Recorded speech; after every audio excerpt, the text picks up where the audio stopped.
Sebelumnya, Assalamualaikum warahmatullahi wabarakatuh. Kami dari kelompok 1 mata kuliah evolusi akan menjelaskan tentang materi petunjuk dan bukti adanya evolusi. Berikut nama anggota dari kelompok 1. Yang pertama Niken Octavia Savitri, yang kedua Koristiana Pratiwi, yang ketiga Muhammad Khairul Abidin, yang keempat ada dari Salma Septiana, dan yang kelima Fatimatul Zahra. Petunjuk dan bukti dari adanya evolusi yang pertama yaitu dari paleontologi. Paleontologi adalah ilmu yang mempelajari fosil. Fosil yaitu replika atau peningkatan yang bersejarah organisme dari masa lalu yang mengalami mineralisasi di dalam batuan. Pandangan Darwinian mengenai kehidupan juga memperkirakan bahwa transisi evolusioner harus meninggalkan tanda-tanda dalam catatan fosil. Para ahli paleontologi telah menemukan banyak bentuk transisi yang menghubungkan fosil yang lebih tua dengan spesies modern. Selanjutnya, fosil peralihan atau transisi yang menghubungkan masa lalu dan masa sekarang. Paus berkembang dari nenek moyang yang di darat. Suatu transisi evolusioner yang meninggalkan banyak tanda, termasuk dari bukti-bukti fosil.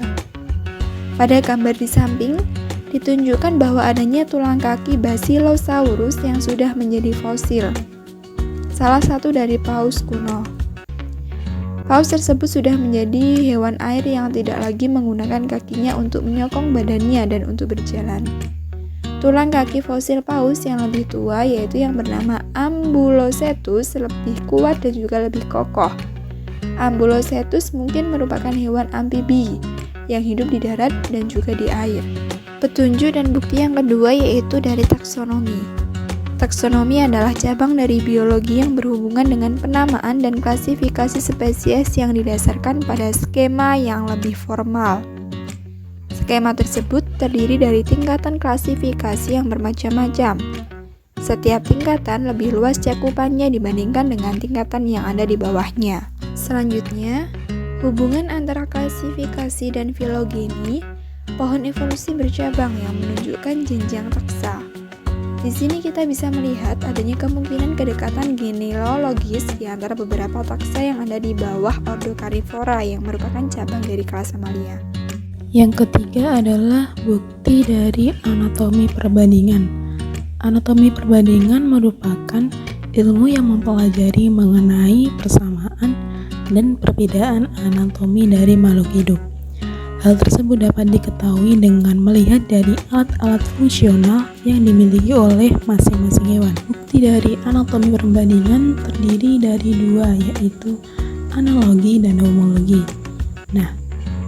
Analogi maksudnya menunjukkan fungsi yang sama tetapi mempunyai struktur dasar yang berbeda. Misalnya, pada gambar di samping terdapat sayap burung dengan sayap serangga yang mempunyai fungsi yang sama tetapi struktur dasarnya berbeda. Burung mempunyai kerangka tulang sayap sedangkan serangga mempunyai sayap yang tersusun dari lapisan kitin yang keras tetapi keduanya berfungsi untuk terbang. Sedangkan homologi yaitu struktur dasar sama yang diturunkan secara genetik dari nenek moyang yang umum, tetapi kemudian memiliki fungsi yang berbeda. Contohnya di atas terdapat tulang lengan depan pada vertebrata. Selanjutnya ada bukti dari embriologi perbandingan. Organisme yang memiliki hubungan kekerabatan yang dekat akan mengalami tahapan yang sama dalam perkembangan embrionya.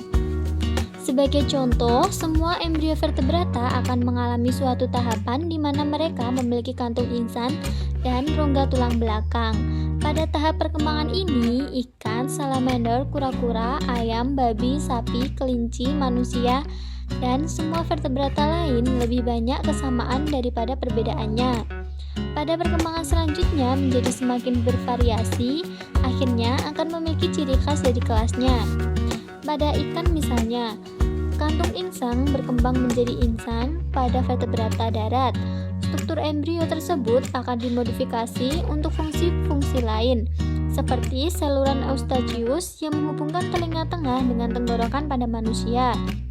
Nah, gambar ini merupakan perbandingan dari embriologi vertebrata, yaitu ikan, salamander, kura-kura, ayam, babi, sapi, kelinci, dan manusia, di mana suatu embriologi vertebrata akan mengalami suatu tahapan di mana mereka memiliki kantung insang pada bagian samping tenggorokannya dan rongga tulang belakang. Kemudian yang kelima yakni bukti dari biokimia dan serologi perbandingan. Salah satu contoh bukti evolusi molekuler adalah adanya hubungan kekerabatan antara satu spesies dengan spesies yang lainnya. Makhluk hidup yang memiliki nilai kemiripan yang tinggi diasumsikan merupakan makhluk hidup yang berkerabat atau berasal dari nenek moyang yang sama. Kekerabatan suatu makhluk hidup dapat ditinjau melalui persamaan morfologi, bahkan dalam tingkat genetik untuk melihat keakuratannya. Persamaan biokimia organisme hidup adalah satu ciri yang mencolok dari kehidupan. Hubungan evolusi di antara spesies dicerminkan dalam DNA dan proteinnya atau gen dan produk gen.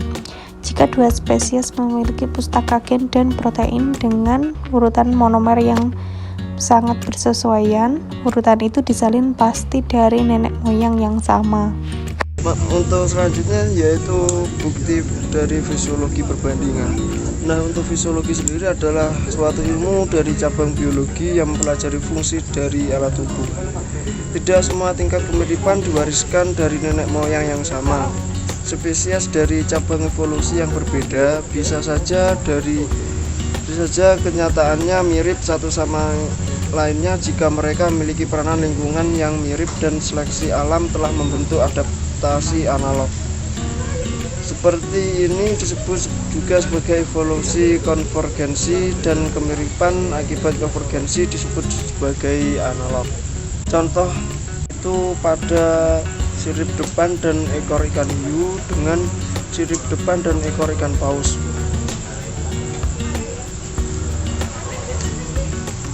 Sirip depan dan ekor telah berevolusi secara independen dibangun dari struktur yang berbeda secara keseluruhan. Evolusi konvergen juga menghasilkan kemiripan analog antara marsupial Australia tertentu dengan hewan berplasenta yang mirip telah berevolusi secara independen pada benua yang lain. Itu tadi sedikit pemaparan materi dari kelompok kami. Ada kurang lebihnya kami mohon maaf. Akhirul kalam, wallahul muwaffiq. Assalamualaikum warahmatullahi wabarakatuh.